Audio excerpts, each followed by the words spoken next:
பாருங்கள், நைட்டு செஞ்ச இட்லி மீதி ஆயிடுச்சு. நான் ஒரு 7 இட்லி எடுத்து வச்சுருக்கிறேன். இது எப்படியே இருக்கட்டும். 1/4 கப்பு வேர்க்கடலை எடுத்துருக்கிறேன். இதை போட்டு வறுத்துக்கலாம். அடுப்பு சிம்மில் வச்சு தான் வறுத்து எடுக்கணும். ஒரு 2 ஸ்பூன் கடலைப்பருப்பு எடுத்துருக்குறேன், அதையும் இதில் சேர்த்துக்கலாம். 2 ஸ்பூன் உளுத்தம்பருப்பு எடுத்துருக்குறேன், அதையும் இதில் சேர்த்துக்கலாம். எல்லாம் சேர்த்து நல்லா வறுத்து எடுக்கலாம். ஜீரகம் 1 ஸ்பூனு, அதையும் இதில் சேர்த்துக்கலாம்.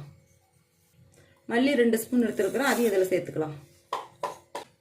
நீங்கள் காரத்துக்கு ஏற்ற மாதிரி எடுத்துக்கோங்க. நான் 7 வரமிளகாய் எடுத்துருப்பேன், அதையும் இதில் சேர்த்து நல்லா எல்லாம் வறுத்து எடுக்கலாம்.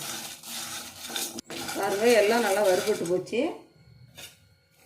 இப்போ கருவேப்பிலை ஃப்ரெஷ்ஷாக இருக்குது. இது கருவேப்பிலை கொஞ்சம் சேர்த்துக்கலாம். அதில் ஃப்ரெஷ்ஷான கருவேப்பிலை போட்டால் நல்லா வாசமாக நல்லாயிருக்கும்.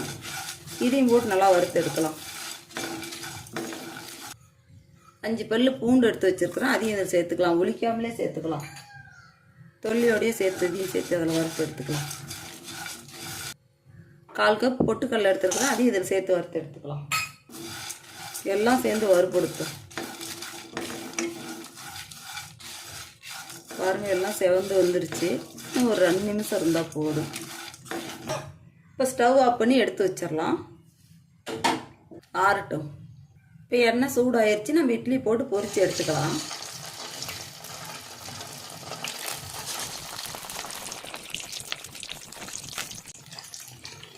அப்படியே திருப்பி விட்டு பொரித்து எடுத்துடலாம். நல்லா ப்ரௌன் கலரில் வரணும். நல்லா பொரித்து எடுத்துக்கலாம். பாருங்கள், எல்லாம் நல்லா பொரிஞ்சு வந்துருச்சு இட்லியெல்லாம். இப்போ நம்ம எடுத்து ஒரு தட்டில் வச்சிடலாம்.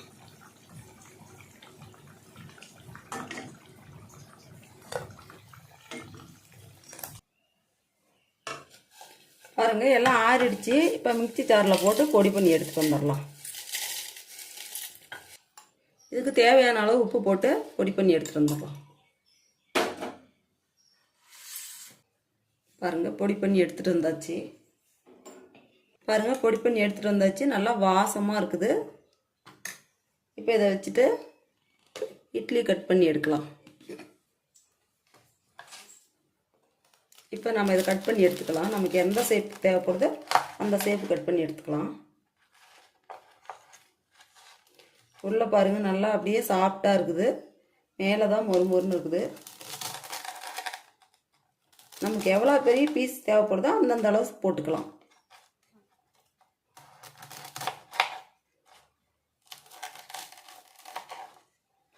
குட்டி குட்டி பீஸாக வேணாலும் போட்டுக்கலாம், பெருசாக வேணாலும் போட்டுக்கலாம். உள்ளே பாருங்கள், எவ்வளோ சாஃப்டாக இருக்குது. மேலே அப்படியே மொறுமொறுப்பாக இருக்குது. பாருங்கள், எல்லாம் கட் பண்ணி எடுத்தாச்சு. இப்போ நாம் அதை பொடியெல்லாம் போட்டு வறுத்து எடுத்துக்கலாம். எண்ணெய் விட்டுக்கலாம். கடுகு போட்டுக்கலாம். இதிலே ஒரு ஸ்பூன் கடலைப்பருப்பு போட்டுக்கலாம். கருவேப்பிலை போட்டுக்கலாம்.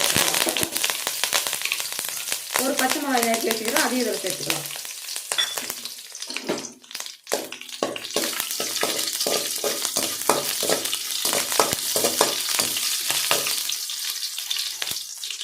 நாம் பொரிச்சு வச்சுக்கிற இட்லி இதில் சேர்த்துக்கலாம். இட்லி பிடிக்காதவங்க கூட அப்படி செஞ்சு கொடுத்தா அவ்வளோ விரும்பி சாப்பிடுவாங்க. நான் மீதி இருக்கிற இட்லி எப்பயுமே வேஸ்ட்டாக போகுதுன்னு நினைக்கூடாது. இப்படி செஞ்சு கொடுத்தா எல்லாருமே சாப்பிடுவாங்க. இப்போ இதுக்கு தேவையான பொடி இதில் சேர்த்துக்கலாம். அரைச்சி வச்சுருக்கோம் இல்லையா, அந்த பொடி. நீங்கள் காரத்துக்கு ஏற்ற மாதிரி சேர்த்துக்கோங்க.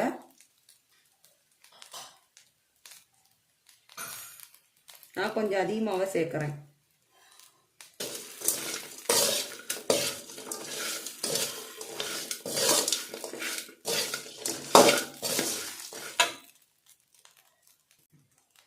பாருங்கள், நம்ம போட்ட மசாலாவெல்லாம் இட்லியில் போய் ஒட்டிக்கிச்சு. பொரிச்ச இட்லியில் சாப்பிட்றதுக்கு அவ்வளோ டேஸ்ட்டாக இருக்கும். இப்போ நம்ம இதை அடுப்பு ஆஃப் பண்ணி எடுத்துடலாம்.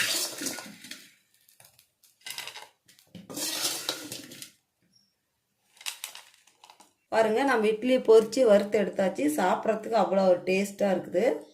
பாருங்கள், சாப்பிட்டு பார்க்கலாம். சாப்பிட்றதுக்கு ரொம்ப டேஸ்ட்டாக இருக்குது. இட்லி பிடிக்காதவங்க கூட செஞ்சு கொடுத்தா இப்படி சாப்பிடுவாங்க.